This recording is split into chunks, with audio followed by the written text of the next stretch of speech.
Holistic Health chapter here in New York. We have chair massage today and tomorrow. We have reflexology today. Do folks know about reflexology? Nope. Reflexology is amazing. Your foot is actually a map to your whole body. And so they use pressure points in your foot to really support the healing of your whole body and your energy. Highly recommend. An incredible practitioner is literally downstairs waiting to serve you. So sign up right outside the healing room, room 305. I'm going to be doing ancestral tarot card readings, and we also have someone coming to do astrology readings. Inside of room 305, there are a number of different self-guided stations where you can make herbal medicine, get with the plants, you can take a nap, you can do an art project, you can journal, you can pray. Room 305 right around the corner. So highly recommend you come by, just come hang out, and have an opportunity to really get with yourself and take care of your interior life. As activists and organizers, we're focused outside of ourselves often, right? We have to also take care of what's happening inside of ourselves, yes? All right, so we welcome you all. Thank you.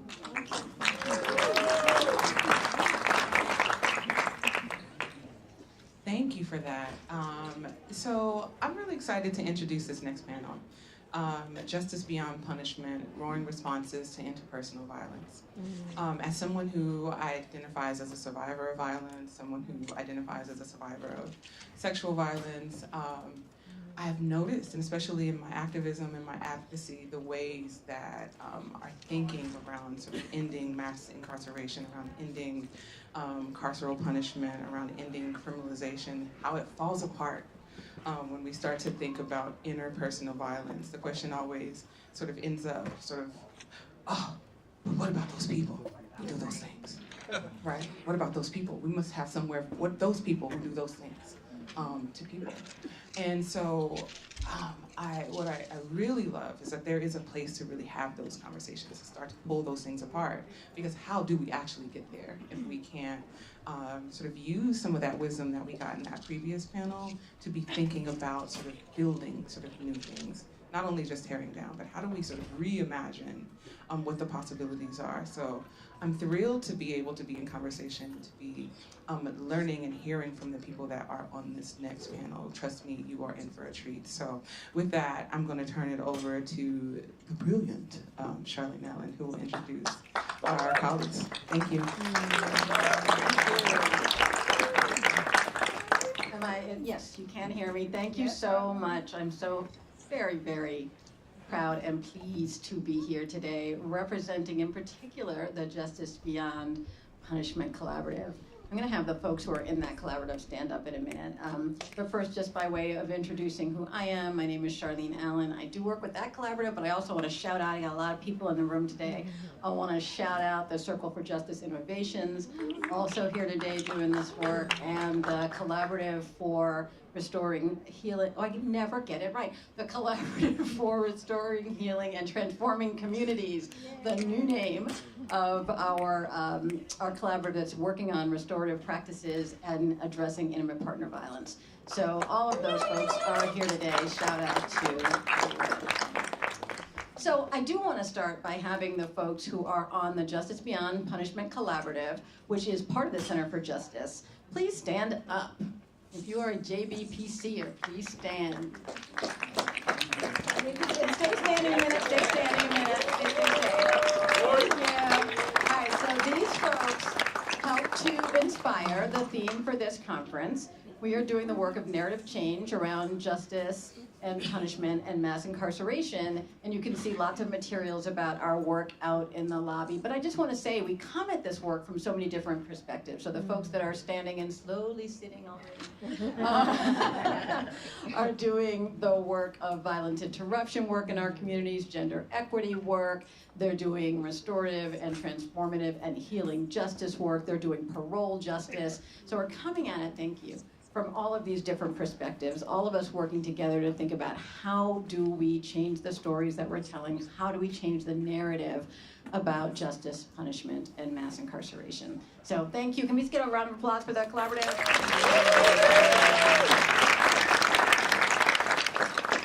All right, thanks so much. So we want to talk a little bit about the collaborative and the framing, as we already began to do, of this work of Justice Beyond Punishment, before I turn it over to our absolutely brilliant panelists.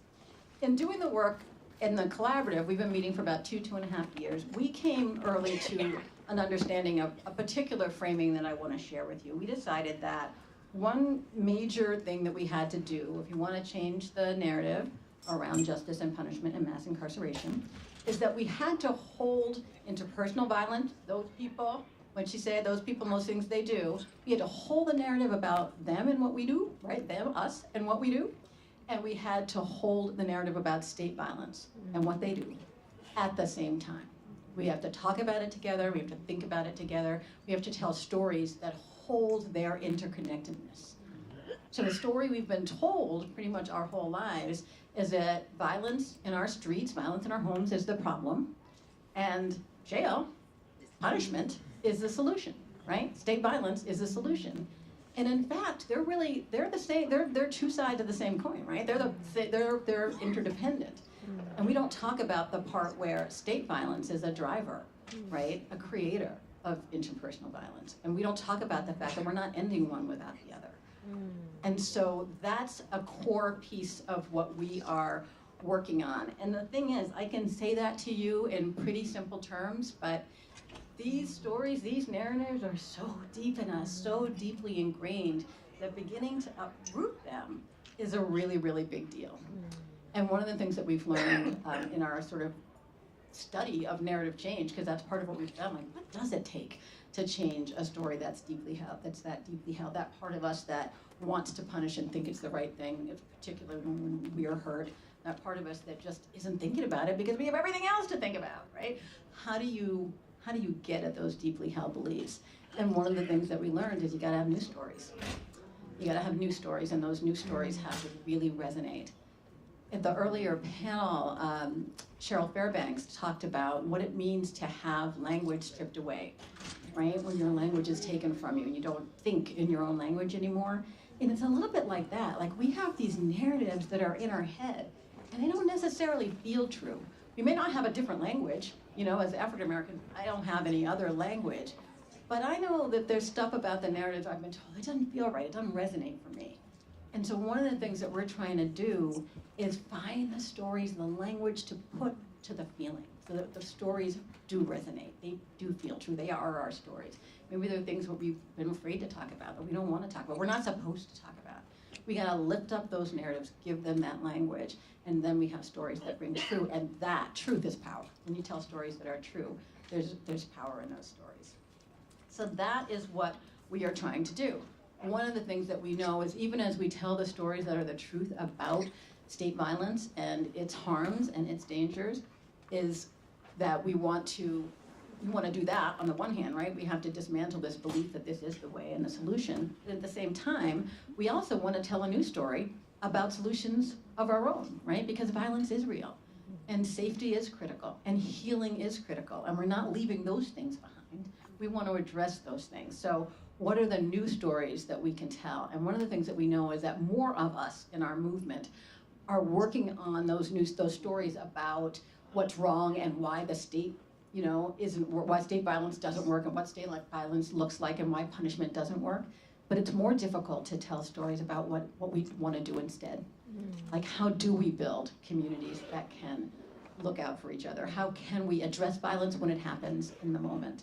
And those are the new stories, that solution piece, right, that we also want to tell. And that, my friends, is what these lovely folks are going to share with us today. These are folks who have been engaging in the work of figuring out, how do we do it different? How do we build from the bottom up something that looks different, that gives us the capacity to respond to violence when it happens, to be in community with each other, to address all of the things that we need to do to be better equipped, right, to make it different. So that's what we're gonna do.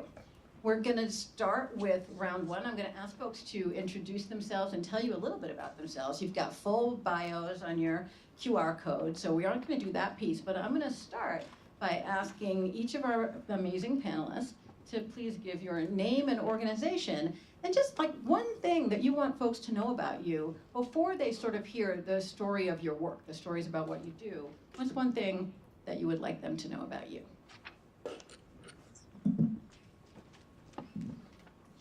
Peace and human justice. My name is Bain. I'm the founder and chief executive officer of an organization called Community Capacity Development. I'm very grateful. I'm very thankful for the opportunity to be here to build with you today. But when you look at me, what I would like to leave you with is you're looking at ancestors, elders.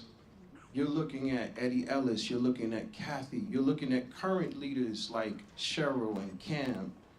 You're looking at the influence of incarcerated people who built the non-traditional approach to criminal and social justice. You're looking at the leadership in the Green Haven think tank who produced the 7 Neighborhoods study. You're looking at Holla. You're looking at the Center for New Leadership. I am a part of a family that is very, very focused on what was mentioned earlier, personal responsibility and shared accountability, so we can speak about both at the same time. We can have a conversation about what our people are doing, as was mentioned in the previous panel. What are our steps? What are our households looking like? What value systems are we perpetuating inside of our units of protection? And we can at the same time hold systems accountable for the persistence of oppression that has been allowed to happen in this country. Thank you.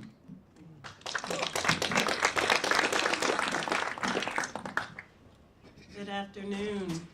I am Nikki Mendez Angulo Brown. I am part of Spirit House South, based in North Carolina, doing work across the global South. I am a cultural alchemist. I come from cotton fields and tobacco and shotgun houses and outhouses and some glad mornings and sexual healing.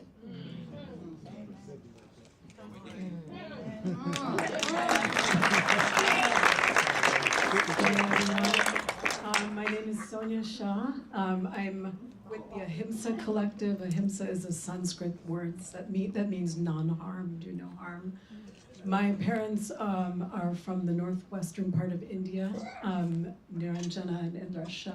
And I want to introduce you something I've learned from my beautiful indigenous cousins. I want to introduce my ancestors by one of their values, which is collectivity. And I want to do it with a story. So I grew up here on the Upper West Side in the 70s and 80s, before it was the Upper West Side. And I went to PS 84. And there was a white truck that was outside of our school. And every day I would go with my friends to the white truck to buy candy. And I used to bring 25 cents. We would take turns. And when it was my turn, I would happily buy everybody a 5-cent candy. And we all ate it like it was 25-cent candies. And they're like, no, no, no, this is delicious. But sometimes when it was my friends' turns, they would buy themselves a 20-cent candy and the rest of us a 1-cent candy. And that was a rude and devastating and harmful 6-year-old awakening to capitalism, to colonization, to greed, and to being me, mine, and an individual. And I felt ashamed most of my childhood for the way that my ancestors were collective. And I just want to say, we're all in this room. Yum, yum, yum. We are chewing on our 5-cent candies together, or our free candies together, and it's priceless. Actually, it's kind of not worth any amount of money that we can imagine. So I'm bringing in the collectivity of my ancestors.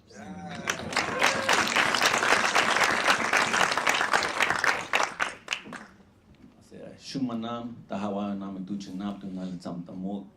Greetings to all my relations, to the Creator. Hatsamin Shan, Red Scalping Boy, with my Spanish name that my mom gave me is Juan Carlos Gomez. I'm proud of that. I'm the executive director at MILPA. I'm also the co-founder, but I'm just like you. One thing I like for you to know about myself, that I'm a follower. I'm trying to learn.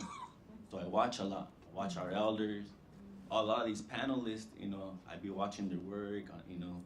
Some of them I've gone to their place or they come to our place. They've helped me out. Sometimes they're on panel, sometimes I'm on panel, sometimes they're in ceremony and we go there. That's what we do. It's just a continuation, you know what I mean? Aunties here, different ones here, you know. So that's who I am. I'm just like, I'm like y'all, I'm in the movement, you know, in the movement seeking improvement. A lot of them.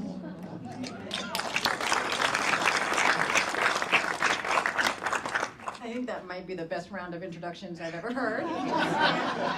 Off to a good start. All right, our first question is, can you share a story? Can you share a story of a time that community-based responses in your community, that you used those community-based responses to harm or violence outside of the state without punishment?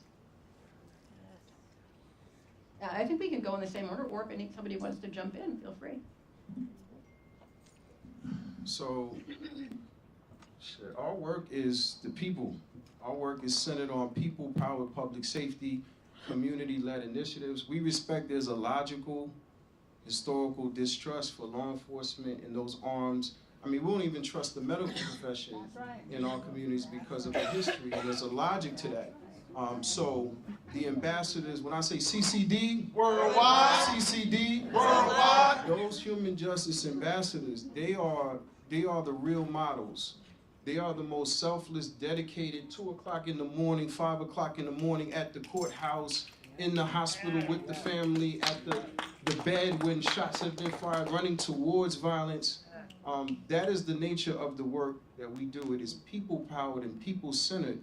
And it really is, it revolves around the fact that we are the solution. We are the answer. No cavalry is coming, we know that. It is on us.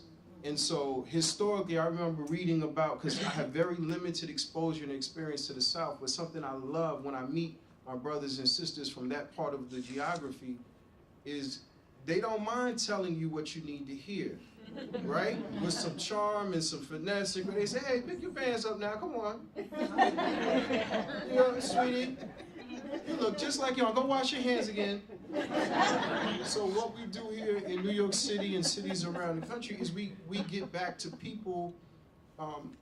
Sometimes it's an intergenerational connection that needs to happen. And we work on fostering those historically significant relationships between our elders and the babies in the community. So that becomes the new norm. That is the norm that we like to establish. Now, when we do that, what happens in community, and we'll get into the details of it, but when we do those things in places like Queensbridge houses, there are no shots fired for almost 2 years. In the largest housing development in North America, all over the world. In places like Woodside, Astoria, in Brooklyn, New York, you go 1,000 days in certain areas without a shot being fired. It's because of that human justice approach where people are the priority, not profits, not waiting for the state. So I'll leave it there and let the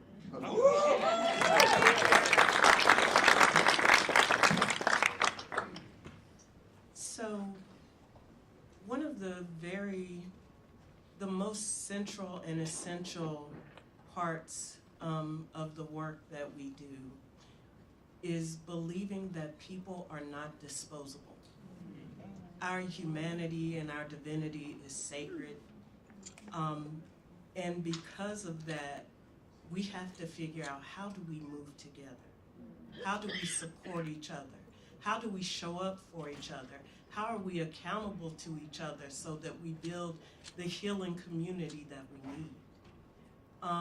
And I will say that Spirit House started this work. We were doing prison abolition work and art and cultural work. And we were gifted a concept and a program from Critical Resistance, shout out to them. We were given something called harm-free zones. And we have taken it and evolved it into, how does it work for us? How do we start to build those harm-free zones? Actually start to work with people to embody that experience, that understanding, that desire to be accountable to each other so that we can show up for each other, so that we can heal each other, so that we can support each other. Yeah, I will say we have included several components. We've included a training component, we've included a book study, and then there's community engagement. And it just so happens that at a time when we were doing a book study, a violent situation happened, and a young man was at risk of spending pretty much the rest of his life thrown in a cage for something that he didn't do. But because all the perception was that, you know, this young man is a previous offender and he has violent tendencies, and, you know, that the odds were stacked against him. But when it came down to it, because we had been doing this book study, because we had been working with people, showing them how the criminal injustice system works, when it came time to, from the time it came to choose the jury that would hear his case to the time when the verdict was announced, the people who showed up in the room for that young black man were older, retired white women who engaged in this book study because they were the ones who were available during the times when the court case was happening. But they saw the importance of having all ages, all genders, all sexual orientations, all socioeconomic classes working together to be accountable to each other.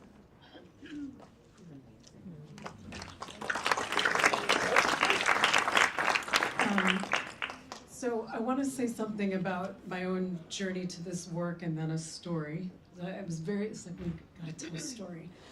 The story that highlights how the work actually happens, because we talk a lot about it, but we don't actually get into the nuances as much. So I come to this work as a survivor of child sexual abuse and a father who forced my mother to come to the United States. So it wasn't in like the most pretty of domestic and family situations. And I think, you know, I love my parents and I love my family, and both of those things can be true at the same time. So I think we have to sort of start with that. I met Fanya, actually, and Sujata, and they introduced me more formally to restorative justice. And in the Bay Area, one of the things about restorative justice is it was always intertwined with racial justice, always. There was never a moment that we weren't talking about it together, which isn't necessarily true everywhere. So my origins of thinking about this was always around a racial justice outcome, or an outcome of justice. So the first iteration of our work has been very much to do, I'm gonna get into something really specific, which is like a dialogue between two people, a harmed person and a person who's experienced harm, and talk a little bit about that survivor journey. So was to do something like face-to-face dialogues. They're called VODs. We hate the word because they use words like victim and offender. So they're face-to-face dialogues, right? You're talking about severe harm. In a lot of states around the country, there's a process where you reach out and you can get a dialogue. The dialogue in California gets sent to community organizations. So we do dialogues in severe harm. Severe as in like child sexual abuse, domestic violence, homicide, where you have actual survivors coming forward and saying, I want to talk to this person. And so I'm going to get to a story on that, but I want to say because of learning, because of sort of the entrenchment of that within the state, we also pivoted our work to include the range of transformative justice spaces that are completely outside the system. So we take calls and from anybody who wants to call us, whether you've done harm, whether you've experienced harm, whether you're a bystander, and we take those calls, we respond within 24 to 72 hours, and we try to take this craziness of what someone is trying to understand and ask questions about whether you want support, therapy, advocacy, or a process. What is it? Because people don't even know what they want. And so it's in this sort of, like this melting pot of everything that we're doing. I love what this brother said. We are representative of everybody who's here, that it's like we have to have these really, really robust outside the system responses. And I'll just say this, anytime, people are always like, how do you do it, and is it working, and what can we do? Anytime anybody calls, we're winning. Anytime anyone has an impulse to do it differently, that restorative impulse, that transformative impulse, the impulse not to harm, we are winning, and so we have to take it as a win. We can't sit there and be like, oh, but we didn't have the dialogue, oh no, I'm a horrible person, it didn't work. No, the fact that people are calling, that's the win. Okay, so that's what we do. I want to share one story to highlight a way that a survivor journey to something non-punitive. I was working with a woman who experienced really significant child sexual abuse for 5 years when she was 8 to 13. She's a young Mexican-American woman. The person was incarcerated. And I think this is really important to tell somebody like a survivor who experienced violence in their home, to come with theoretical frameworks of like, we don't need prisons. What are we gonna do to keep her safe? What does safety look like if we have nothing else? And we know that we have nothing else in hyper-urban communities. Right. And we are stuck with this situation. We know that, and we know it's wrong. So what can we do in that situation? So this young woman had no interest in being non-punitive. She just wanted to have a dialogue. She said, I hope he stays in prison for the rest of his life. You know, I am not interested in anything except I do want to have this conversation. And a 2-year journey of going back and forth was about this young woman regaining control of herself and her life, not being afraid for her kids to go past her front door to the swimming pool and to her friends' houses to play, which is a win and did happen. And for her, without the expectation from us, it was moving to being non-punitive. So we didn't walk in with this idea of, well, hey, you need to be like in this place where you don't believe in prisons and all this. We just walked in with like, what do you want? What do you need? What can I do? And a series of building relationships and listening, and even having her say things like in the middle of our conversations, we would be prepping and she would say, Sonya, you know, if we're in the dialogue, what if I want to just like get up and reach across the table and beat the shit out of him?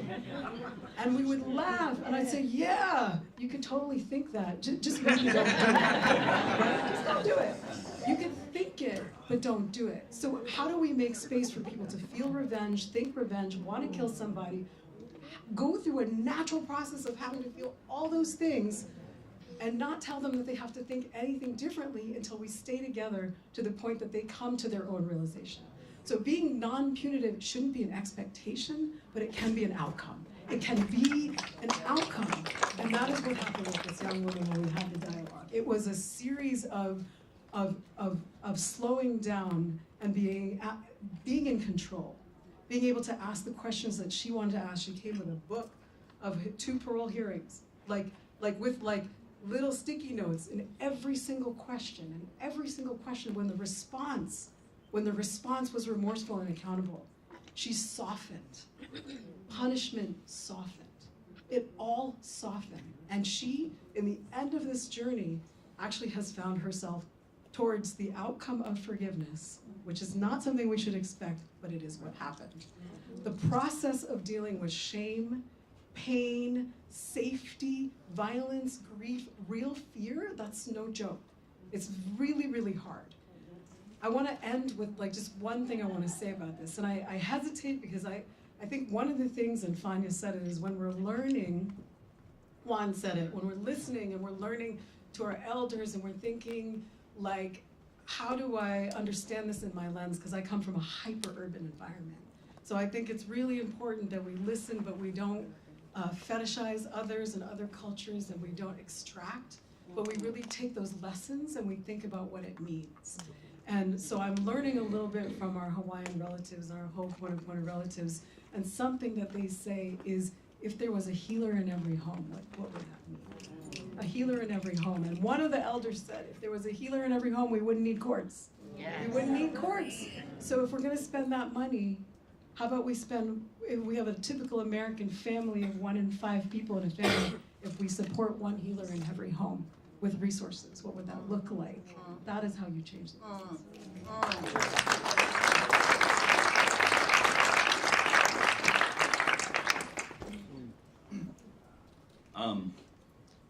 Well, the question is what again? Please tell a story of a response to harm or violence in your community that was non-punitive and outside the system. So just the context, I grew up in a home where my mom, my grandma, my uncles, they would out of nowhere start fighting, riots, you know. We would have police come because my uncle was schizophrenic, you know, or there was a lot of stuff. So, but my mom always told me that we had to help out people, even if it wasn't the best outcome for us in the moment, that it would come back to us at some point. So, some time ago, I had this dream, right? And this dream, they wanted me to go to somewhere in the jungle to go pick up these baby jaguars that were in a cage. And I said, what? And yeah, I was getting hired to do that by the cartel. And they said, yeah, you gotta smuggle them back. And I said, what? The jaguars? So then when I brought them to the house, I put them in the back. And then my friend, he said, hey, come here. He's all like, what's up? He's all like, you see that? I said, what? There's a snake right there. He's all like, but trip out. It's just not a snake, it's a spirit of sexual assault. And I said, okay. Here comes this black jaguar, right? I said, oh damn, okay. Come gets the kids and we go shopping, right? So I had that dream, and about a week later, I was on the webinar feeling it. I live in Santa Cruz, I'm chilling like 6 blocks from the beach, I'm posted right there, boom, boom, boom. Next thing you know, this little homie, he's a little high school kid, you know, black homie, right? Come and, you know, fades me up, I lace him up every time, you know, YouTubes and everything. Wanting to talk to you, because he just came into the pad, right? I said, oh shit, that's cool, you know? And he says, man, I need your help. I said, all right, sit down, brother. He says, nah, man, I really need your help. I said, I got you, bro, what's up, you know? And he says, man, but if I tell you, you can't tell nobody. You can't even tell the police. I said, damn, I'm thinking this dude did a crime, you know what I'm saying? Maybe he got someone pregnant or some crazy shit, right? You know what I mean? And I'm like the executive director. I'm not a violence interrupter, nothing, shit. Right? I don't know. I've been to hella RJs, so I don't understand it, right? I'm like, circle, I get that, but I don't know, you know? And I said, what's going on? I told him, look, just disclaimer, I'm not sure if I can commit to that. You know what I'm saying? But you know, so right away, that like, you know, and he says, it's my dad. I said, what's up? He's putting hands on my mom. I said, what? You know? And then he says, yeah. I said, well, where's your mom? Oh, she's outside. Okay. She's outside with the kids. I said, how many? It's 2, my little sister, my little brother. So they're outside. So when they come in, so I go downstairs, I'm like, all right, you know, and here's the mom. She said, Juan, you know, it's so good to meet you. Yes, I guess, you know, my son told you what's going on. You know, and she says, you know, and I just gotta be honest with you, my king, he's sick. He's not the same. Something changed in him. And I'm looking for my warriors. Where are they at? And I'm like, where are they at? You know what I'm saying? And it's like, it's me. Right? And I'm like, okay, come into the house. So we come into the house, and I see the little kids, the most exotic looking kids ever. Right? They're like exotic families, right? You know, but they're black. You know, and I'm like, okay, come in. So they come in. So I got the mom, right? I associate, that's the black jaguar right there, and the little kids. And the high school, my little brother, right? So they sit in there. I bring out all my instruments, the cedar, the feathers, the whistle, you know, I got a little skin of a jaguar right there. I bring them all out. I said, well, you know what? We first gotta like pray about all this. We gotta talk to the creator, we gotta take care of stuff, the water and all that. So we do all that, I thinking about the children first.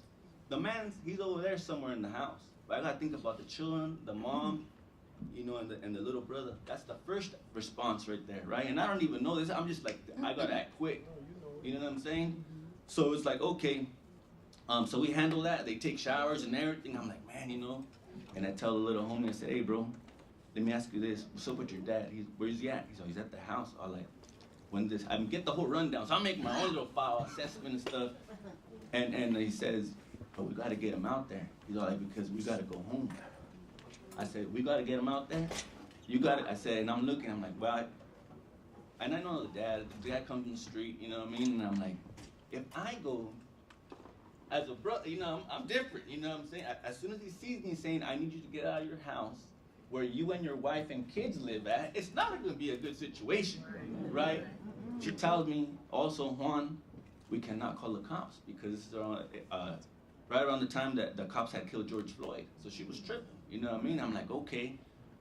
So I'm like, I gotta be smart. I don't know so I have to ask, what's going on with your dad? Has he been drinking?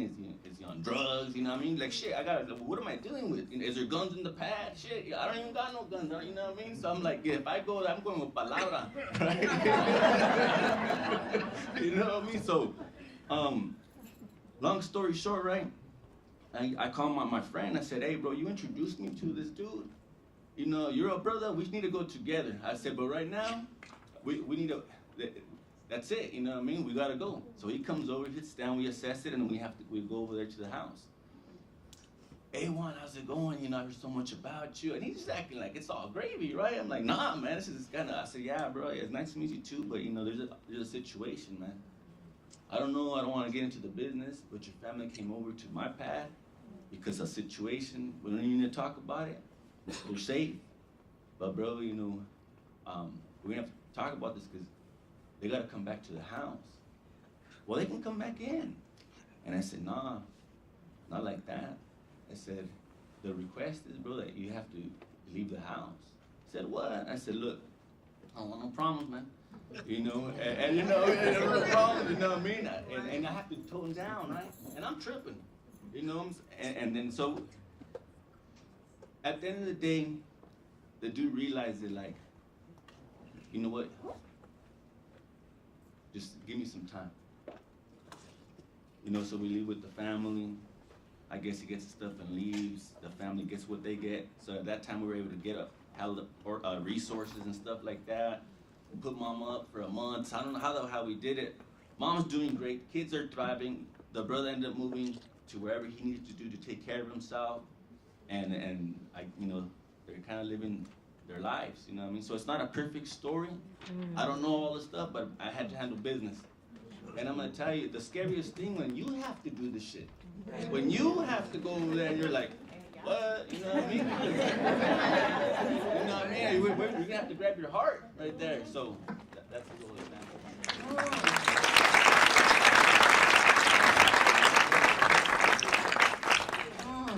There is no perfect story.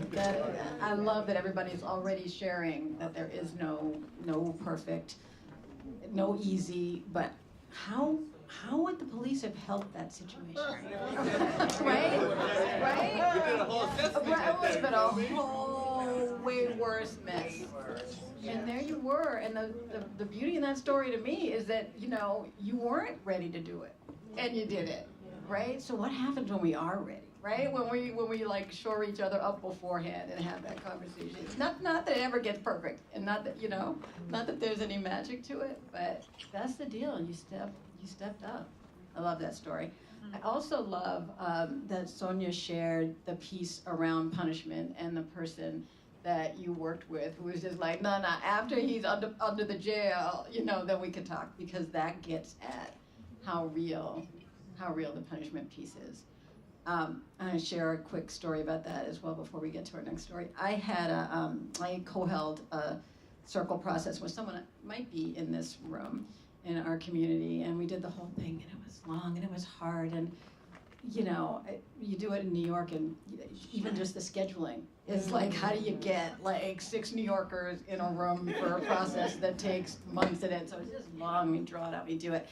And we get to agreements. We do a sort of, you know, classic process where you come to agreements at the end, and this is what accountability is going to look like, and this is what the person who caused harm is going to do, to be accountable, and even also what the person who was harmed is going to be due to heal and toward their healing. We agreed and we did a whole thing.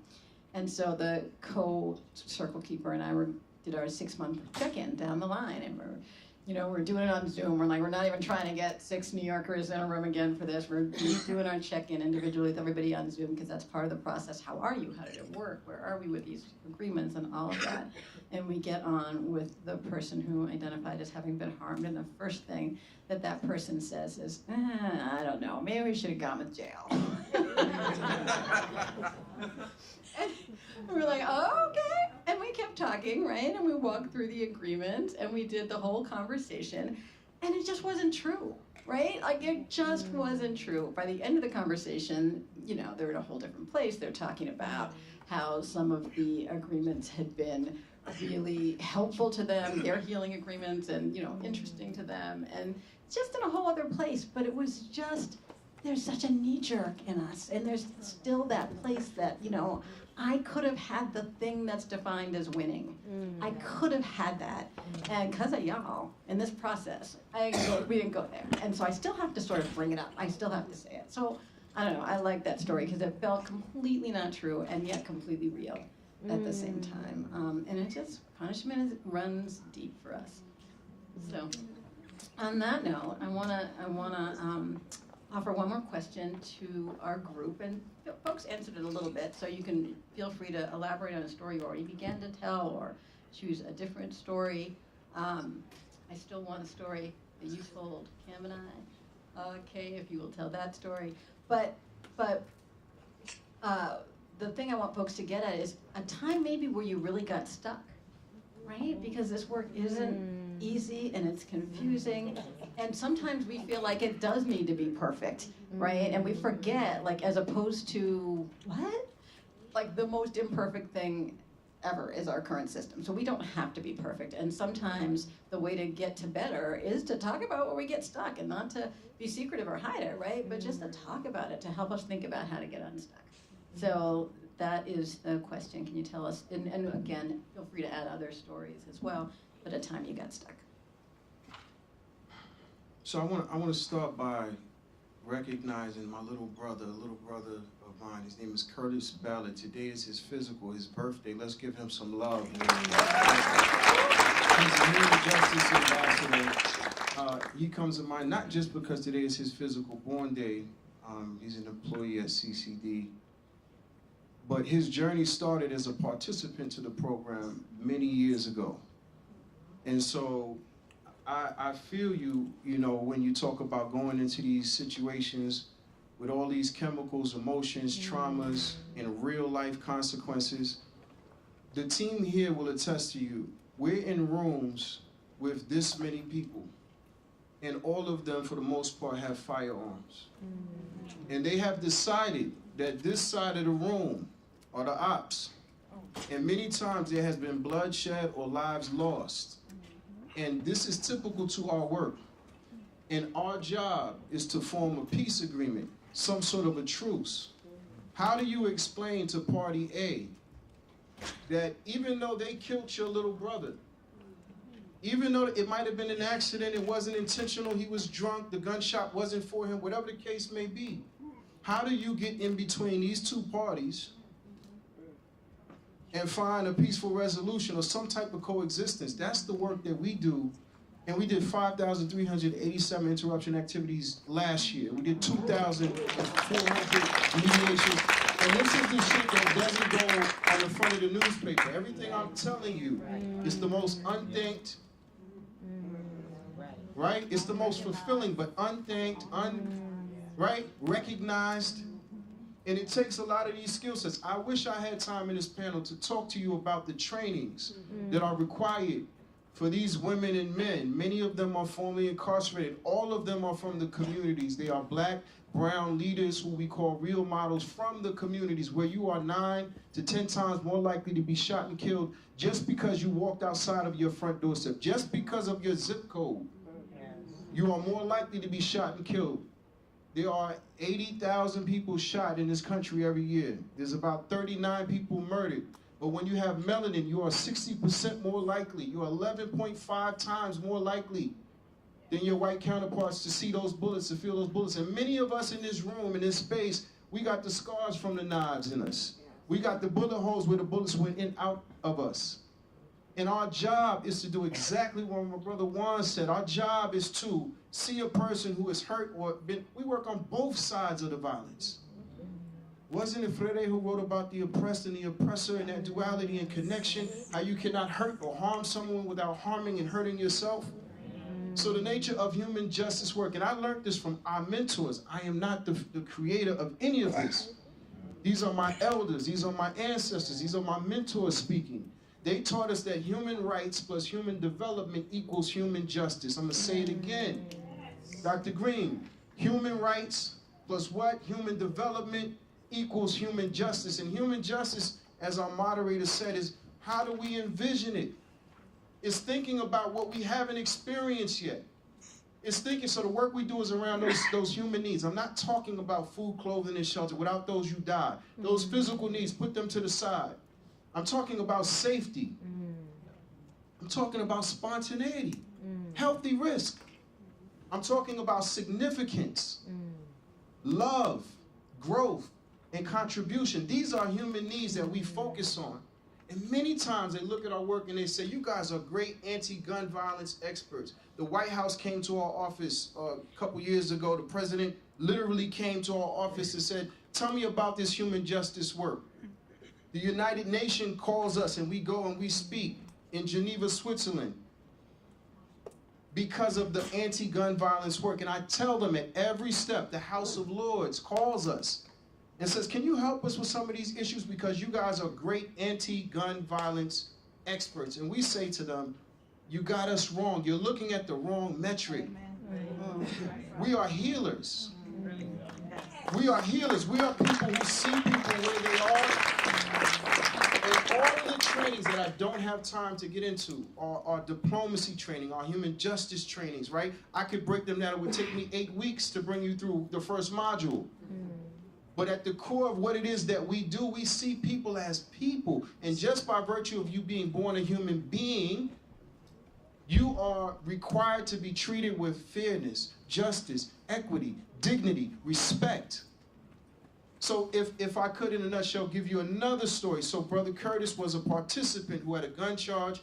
He's in an organization called Brotherly Love Overrides Oppression and Destruction. We believe in brotherly love. There's some good gangsters in the world. And then we have some people on our team who believe in community revolutions in progress, because that's a good thing when the community has revolution and it's in progress, right? So people on my team, they come from these units of protection, but they have been real models long enough to know, you know what?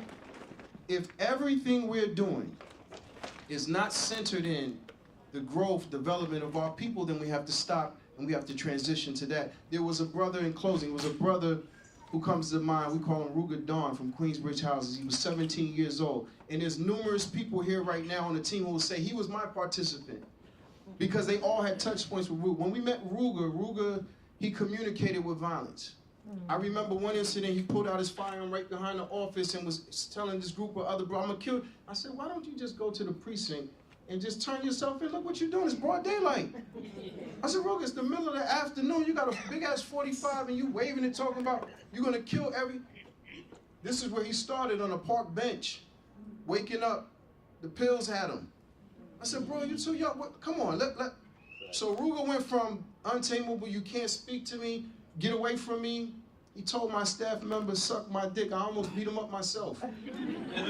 I said, where I come from, we don't speak like that to each other. That's disrespectful. He said, but I speak to my mother and father that way, Bain.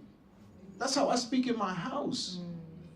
We went from that to addressing some of the mental health issue, the pain that he was feeling, to him being gainfully employed, to him agreeing to be a mentor to young people in the community. I remember the day before he died. We said, Ruger, would you come back and speak to the youth builders? He said, K, man, you know, I'm just getting it together. I said, but you have a healthy relationship with your partner. You have a space where you live and you pay your rent. You have been gainfully employed. Look at all the things you've done since we've been working the last 2 years. So he reluctantly, all right, you know, they know I was crazy out here, but I'm gonna come for you. For the team, I'm gonna come, I'm gonna show up. But a beef that his brother had 5 years previously in a neighboring housing development led to Ruger being shot and killed. So I remember my team going, it's emotional for me, going to the hospital. I still have the bloodstained t-shirt in my closet from when we found him. And sitting there before his mother and father could arrive to see their deceased son. So all of these stories don't end, right, with the pitch perfect ending and a positive ending, but they're real. And they motivate us to do this work. And I'm gonna say this with all humility. Look us up. If I knew another organization or group that could do the work at the quality level consistently, then I would follow them. I would go with that group. I'm telling you right now, we do this work in a way that is respectful to all those mentors and elders and to those young people that we have had the opportunity to support towards thriving and those we have lost in this struggle for human justice.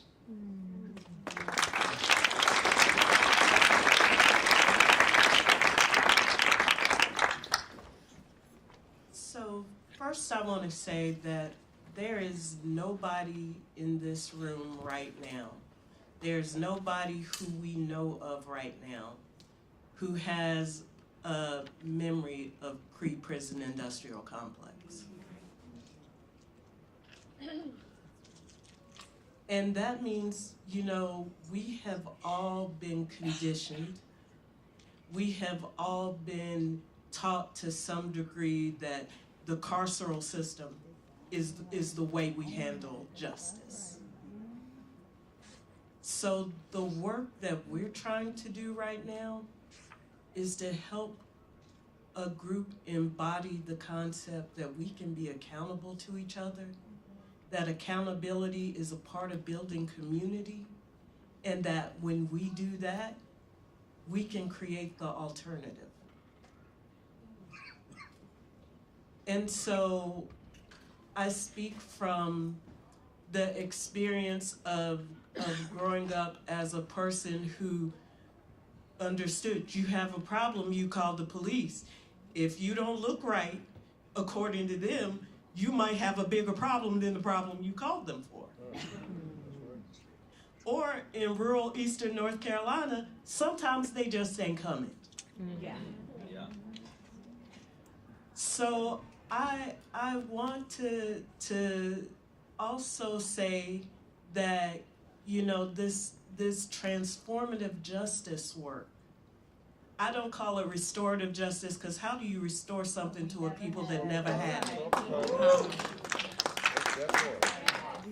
So how do we transform this thing? And I will speak from personal experience. I have a sister, she's 7 years younger than I am. I love her to no end, but we do not get along. We do not sit in the same room and engage in conversation. We do not visit my mother's house at the same time. We have, in recent years, have had occasions where we text each other and the other responds. And I say all that to say we have both been learning and growing for decades now. So the perfect resolution doesn't happen overnight. It's like when you go to the doctor and get a shot, that shot isn't instantaneous. It's not healed, it's healing. So this is a healing practice that we're in. And we're just working to help people embody that healing practice so they can be medicine to their community. Yes.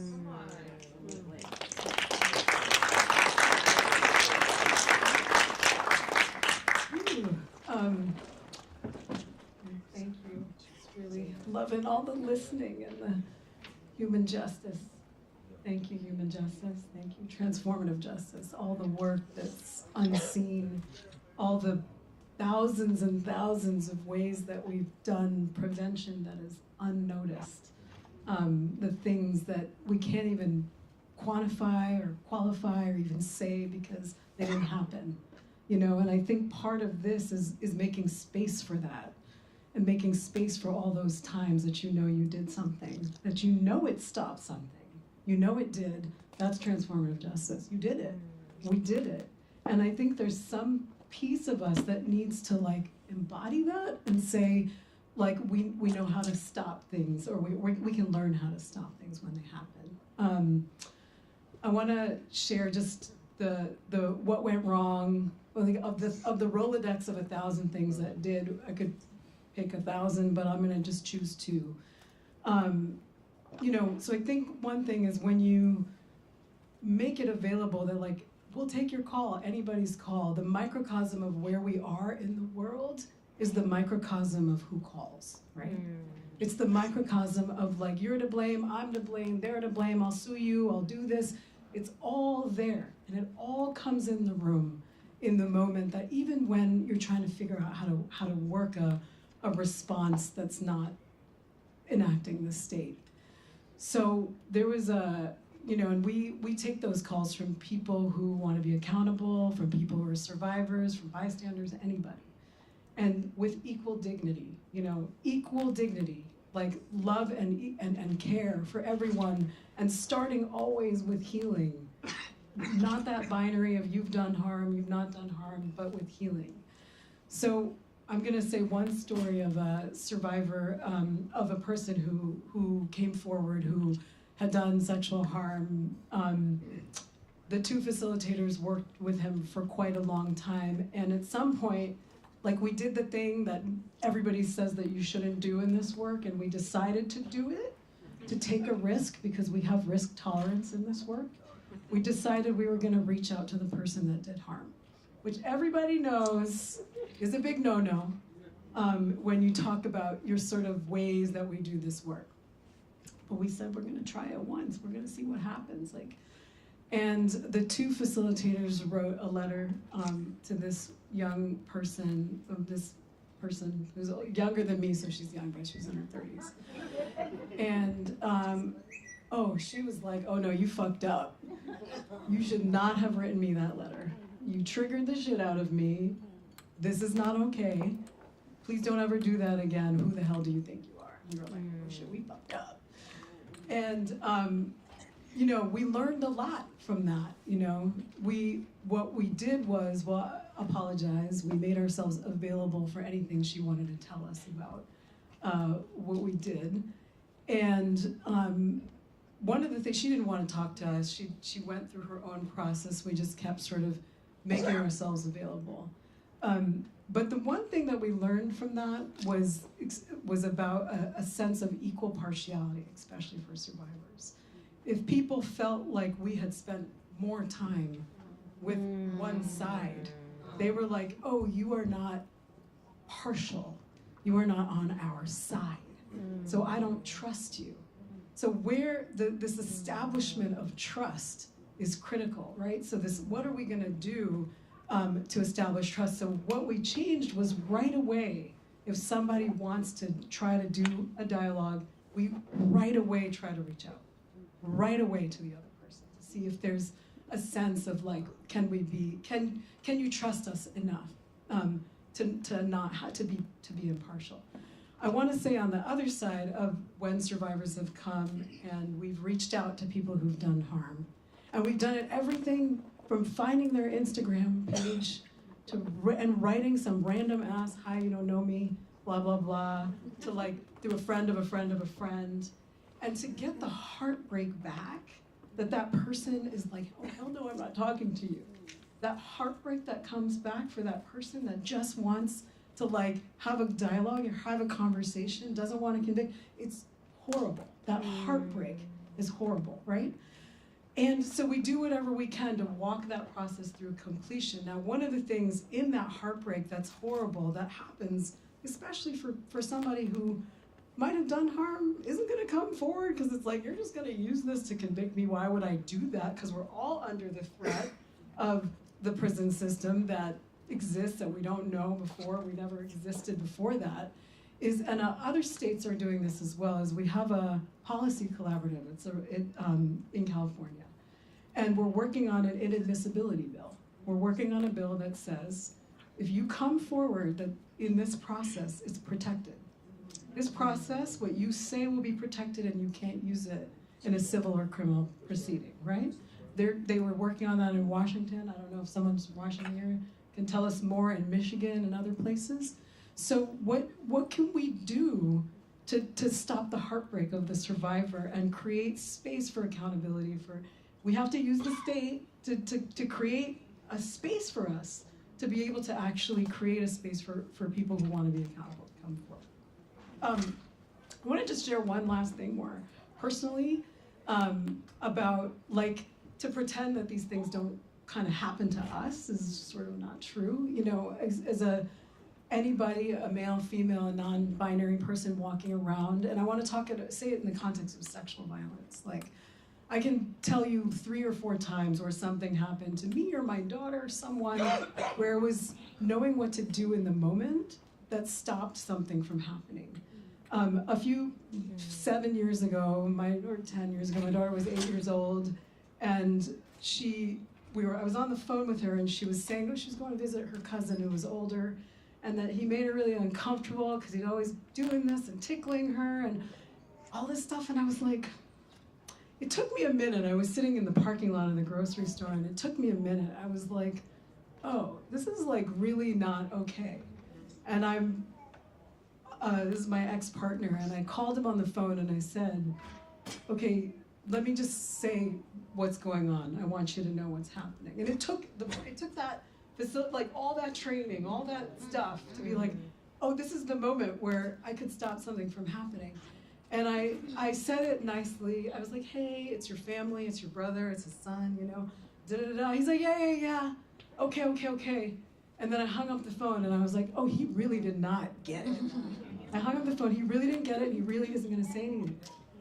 And an hour later, I called him back, and I was like, listen, this is the deal. If you don't say something, I will. I love him. He's actually like my godson.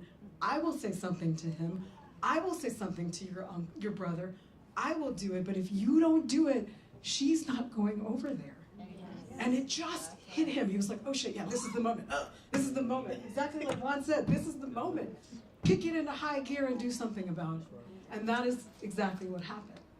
Everything's fine, the cousins, they blah, blah, whatever, but those moments that we have to recognize in ourselves, they're happening in our own homes. If we can be the healers in our homes, if we can do that work to say, this was the moment that we need to do something.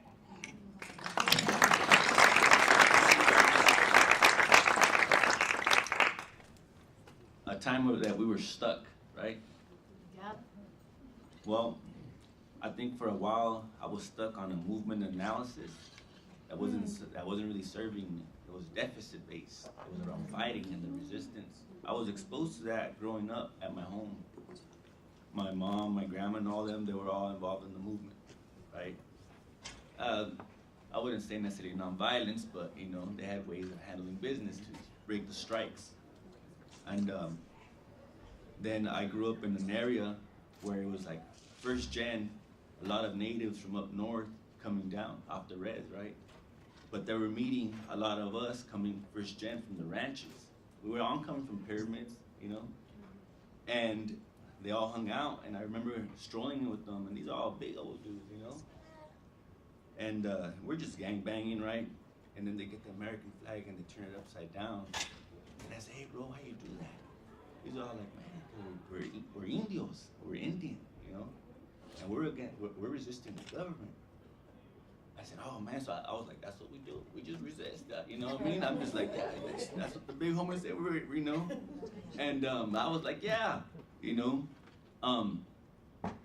So I come from an org that we started from a perspective of boys and men of color, right? That it was important for men to be healthy, that, you know, we're gonna end mass incarceration, you know, thinking about abolition, doing policy and systems change. And what I realized, we developed too much manpower. That made the state afraid, and they came after us. And I also realized that while we were fighting to change the system, we were not building nothing, right? And even if we got them out, where are you gonna put them at? We don't got the capacity. You gotta keep it real. You know, there's issues that our folks are dealing with that we're not capacitated to handle. And what I saw was that the system, we did so much advocacy that we're losing it. We don't have the capacity, so the system is just bigger, better, better, faster, right? So understanding that, like, as someone who was locked up, I adulted in the system, in this work, right? At 22, now I'm 41, right? So I went through all that, you know, went back to jail and everything, you know, trying to figure it out. But what I realized that some of our brothers were coming back from long-term imprisonment, and they had gone there for, you know, attempted murders, doing some crazy stuff. And then there they were still doing crazy stuff, right? And it's like, well, how do you welcome them home to their heart as a straight homeboy like this?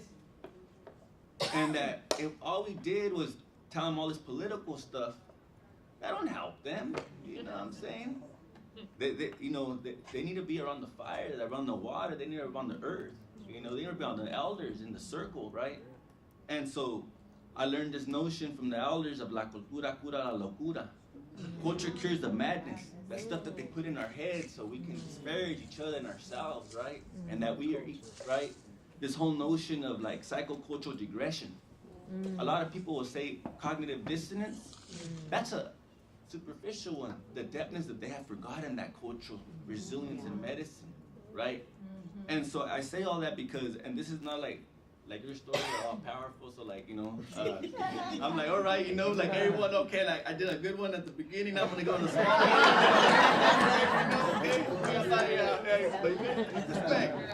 But, you know, so sometimes we have to have courageous conversations in the small damn room, right? One-on-one. I'm gonna tell you some of these are big, you know what I mean? I'm like, I'm not too small myself, but I'm like, man, you know what I mean? Like, if this guy, they start talking, you know, a certain type of way, you know what I mean? I know it already, and I'm thinking too, I can slang them too, I'm not the best one, but you know, I'm gonna go down, you know, but it doesn't look good, because the police will come and we're all going to jail, and all, you know? But how do you not just hold folks accountable, but ensure that they understand the importance of responsibility, right? And so I had this one individual, and you know, and yeah, he was doing all these campaigns, he was winning. He was only like 2 or 3 years out though. And you know, and he was getting loud and all this stuff. And I said, hey, let me ask you this. How long were you locked up? Because probably most of my life. He said, yeah. I said, and let me tell you, what type of yards were you at? So man, I was riding, ooh, I was in the hole, I was in the shoe. I said, exactly. See, that's what happened to our people. They put us in those boxes and they made us feel crazy. And you're bringing that home. I said, and that's why we call ourselves a beast, a dog, all those type of things. And that's how we act. I said, nah, brother, you gotta come home. We go to ceremony. And that's what the biggest thing I realized. We can do all these political things, but if we're not coming back to ceremony, we're not coming back to the fire, if we're not praying. So along the way, I even learned some get out of jail songs. My Apache relatives are like, oh yeah, we got some songs for that. So they gave it to me. So I know them too. So sometimes just in case, you know, we sing those too. Because you don't have to be coming back from jail. Sometimes it's all in your mind. Yeah. So they talk about a little crack that we got to get through it. So that we sing through that fire and shoot a mezcal bean in there or something, you know. But, so the whole notion of, we sit by this fire so we can see the warmth. So when they act like that, you know, I'm like a social worker already, clinical license and everything. Like, oh, they're just acting up on the impulses. That's their conditioning. They don't know any better. Actually, what they're really saying is like, I'm fucking hurting inside. I'm tripping. I don't know what to do. So I'm like, all right, I got you. You know what I'm saying? And then, like I said, and then sometimes we have to like. I heard the brother Eric say, sometimes you gotta be holy and sometimes you gotta get a little hood. You know what I mean? Like, you know, that's just how it is. But anyways, we gotta think about the future, our children, you know, our families, you know. The way I was told is like, we're gonna do this together. You know, when they say, oh, we're gonna give all this leadership to the women, and they're gonna take us where? Because they're not always all healthy, you know what I'm saying? So like, hey, to be honest, it's gonna take us as a family and as a tribe, you know what I mean? We gotta waken up to that indigenous mind. when we spoke the same language of heart. So sometimes we can sit in circle and like, oh, I'm feeling that, you know, or that song, or all of a sudden I'm singing your songs in your language. I don't even know it, but I'm feeling it in here, and that's all that needs to be said. So, you know, like I said, it's just evolving. That we have to build, we have to get land, we have to buy buildings, we have all those type of things. That's how we make it. You know, we have to rematriate. You know, and that by itself. You know, I've been around some aunties. Really, and we were talking about that, you know, about peace, right? You know, my Auntie Charlene in the peacemaking circle, oftentimes I hear that in a court setting. I said, oh, Auntie, without the water, what I heard is like, man, how do we make peace to get land? Thinking above the individual. I said, hell yeah, that's how we gotta do it. So anyways, thank you, Charlene. That was good.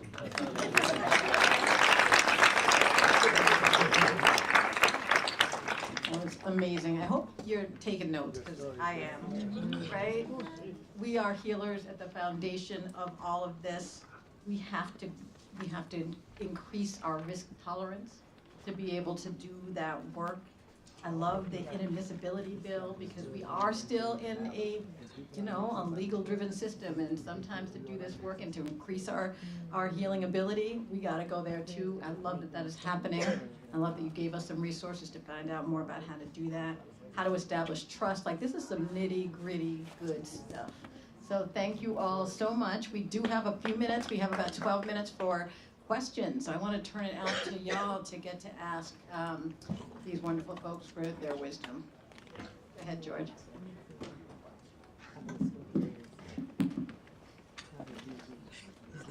Good afternoon, everybody. George Galavisi in pronouns, coming to you by way of traditional village of Huichin, otherwise known as East Oakland, California, occupied and seated in what Maloney territories. Honored and humbled to be here with each and every one of you. First, want to just appreciate the panelists and the previous panelists as well.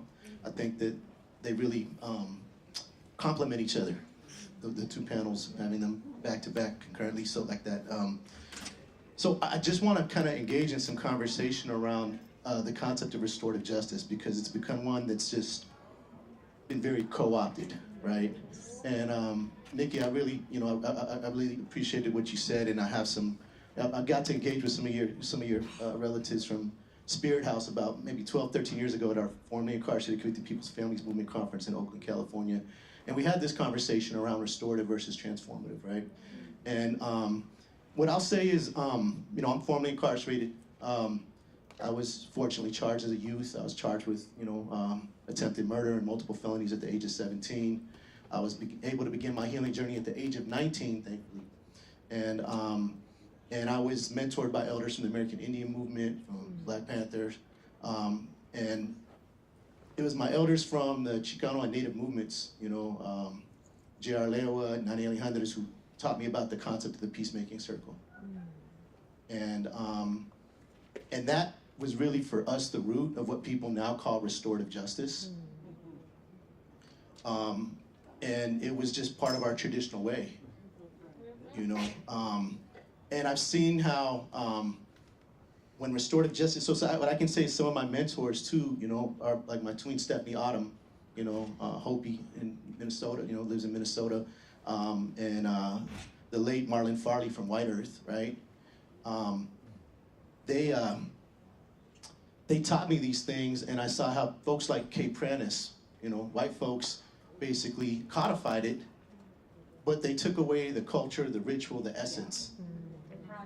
The practice. Thank you. Like, all due respect, to those folks, but when it became almost kind of like this movement, it lost its essence, right? I don't even know who started using the term restorative justice, to be quite frank, but what I can say is that our interpretation from an indigenous perspective wasn't about restoring justice that never actually occurred, right? Much in the same vein that we say racial justice or human justice, the way our brother was using it, it's acknowledging that when a harm occurs, that there is an unbalance that occurs. Energy is moved, just the same way that Albino talked about Thekbat and that first spark in our body being made up of energy. When a harm occurs, when trauma occurs, right? How do we restore the balance of that energy that was affected? You know, because trauma, it's right there in your body, and it's not the physical, it's the spiritual, right? So how do we restore that? And that's through healing and ceremony, right? And you know, and for us as indigenous people, we have historical, intergenerational trauma, we have post-colonial stress disorder, you know, our black community and relatives have post-slave stress syndrome, you know what I'm saying? So, you know, there's a common pain, a common oppression, and a common struggle. But that's what we're referring to when we talk about restoring it and replacing the criminal legal system and that just us system that they have with, thank you, Dr. Joy DeGroove's book. That's an awesome book, y'all. And I would also encourage folks to read Native American Psychology by Ed and Bonnie Duran. Yeah. Right. So, so that's what we're kind of referring to. So I just wanted to kind of clarify that. You know, I get a little protective because restorative justice is the name of my organization. But I have to say, the way some of these settler colonizers use the shit, you know what I'm saying? And then let's just also identify not all skin folk is kinfolk. So, you know, we got some folks, colonialism is a hell of a drug. So I see sometimes folks who look like us, you know, basically adapting settler colonial practices in the way that they apply and use restorative justice. Like in Oakland Unified School District, they're like, oh, we have restorative justice. Man, you pass around a dollar store spatula. Where is the sacredness in that? You already took away the essence. George, You feel me? you're bringing up I just had to say that much. No, that's a great question. Can I say something? Yeah, Like, I super important. definitely want people to respond. Yeah. Go for it. So one of the things, thank you, George, and was absolutely right. And one of the things about this movement and the cross-pollination and actually like putting our money where our mouth is actually to bring peacemakers here. And they're in the room right now offering sessions tonight, tomorrow, all weekend. So I'm gonna actually make you stand up so you can see who to learn from. Chief Justice Yazzie, Ariel Clark, please stand up. Karma, please stand up. Grandma Kim, please stand up. Lady, Clinton. If you are an indigenous peacemaker, Charlene, let's stand up because I can't see everybody. Okay? So, like, because of exactly of what George is saying, because there has been an incredible dismissal, invisibility of indigenous peacemaking, this man has been trying to be in these rooms has dared to come into the restorative justice rooms for, I want to say, centuries, to say, hey, hello, it started here, and folks are here, and folks are willing to share. These folks came from Alaska to share. Okay? Down the way, in upstate New York, to share. Folks are here, Grandma Margaret, they're all here to share. Charlene is Aloni to share.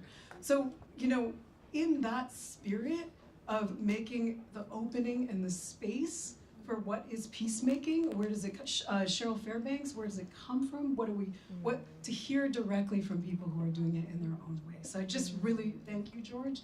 I wanted to say what we're trying to do to bring it in this room right now, here, today. Tomas, I'm sorry if I didn't see you. You know, I can't see everybody. I try to save seats for you, but that's the way it goes. I want to add one quick thing before we get, I think we have time for one more question in.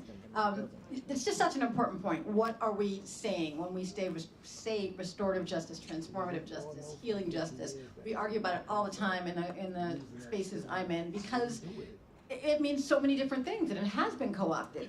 And I feel like pick a term, but we want to make a distinction between what we do and what happens in courts, right? And what happens that has nothing to do with what we do, what's been co-opted. Like, we started this talking about narrative change, right? Talking about language matters. We do have to decide. We can't continue to be in a space where somebody has, you know, a co-opted system that's all about punishment in part, right? That also maybe has some component that is whatever, all the ways that it's co-opted. When we are calling it the same thing as this deep, true healing work that we are talking about, this non-punitive work, we are going to get confused. People are going to get railroaded.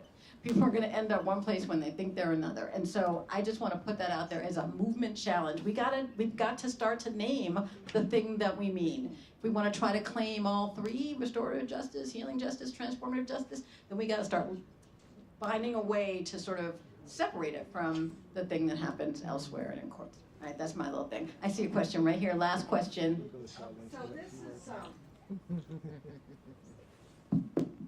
You can't see me. hi, I'm Dr. Karma Corcoran of Chippewa Creek. Words matter so much. And for many of us, myself, who, is Native American, that walks in all of these worlds, I just sort of have a call out to my own, and that's the word warrior.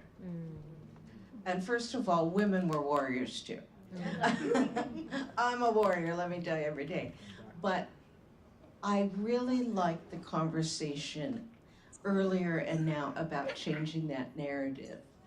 Because right now on my reservation, we had 2 shootings last week, murders, from a drug cartel that has really infiltrated our small reservation.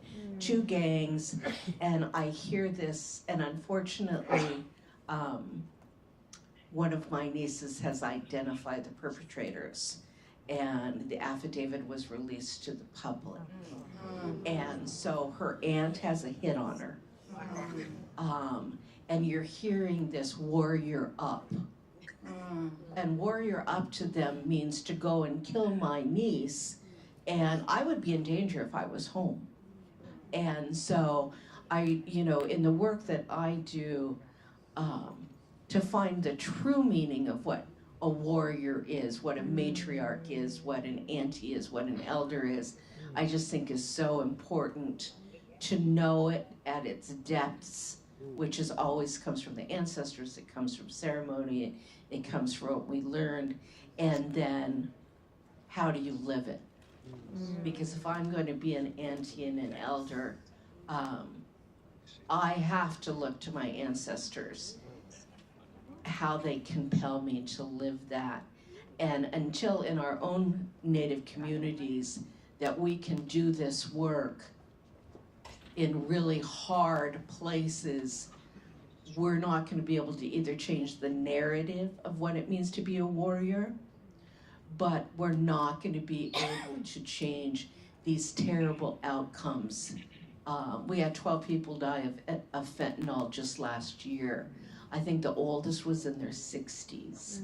The youngest was in grade school because of these cartels.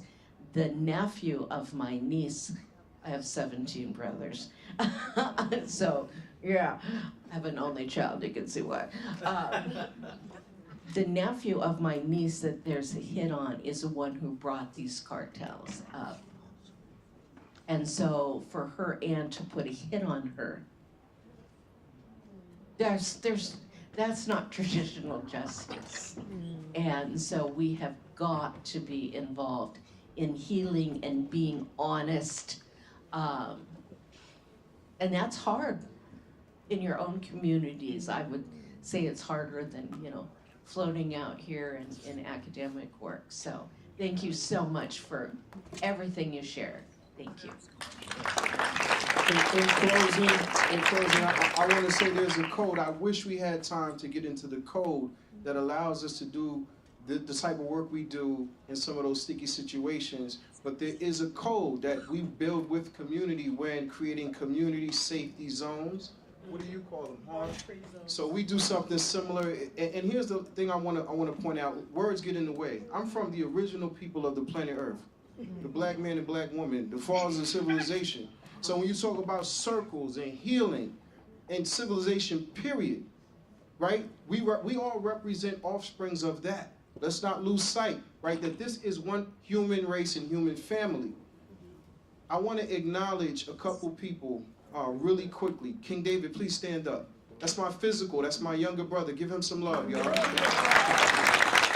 I'm going to ask Kaiso Khalif Bain, my son, my only son. Please stand up. Desenia Mohammed, please stand up.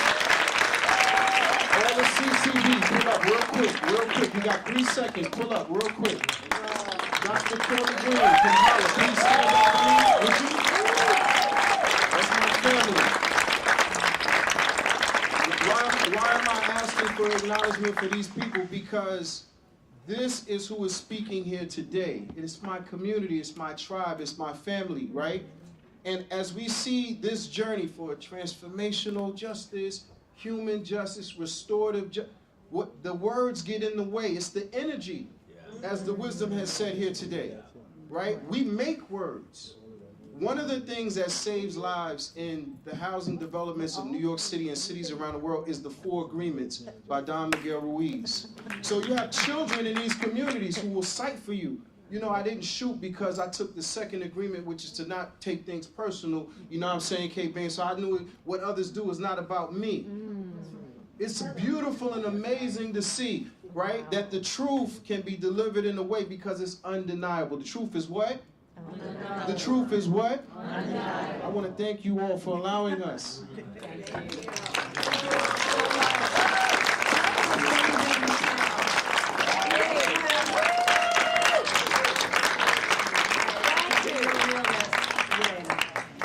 Everybody, one more quick word.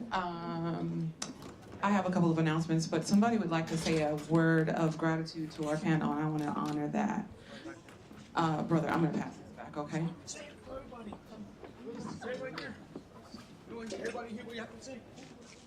I just wanted to say that whether big or small, whatever you've done, if it wasn't for what you've done in the last 10 to 12 years, I probably would have died in prison. I did 50 years straight. I just got out after 50 years. And if it wasn't what you were doing up there, before you start doing what you were doing, nobody was doing anything. And guys like me would have died in jail and are dying in jail now. Because if you stay in jail from 20 to 72 years old, you're dead. You know what I mean? It's hard to crawl out of that hole. So thank you all for everything you've done.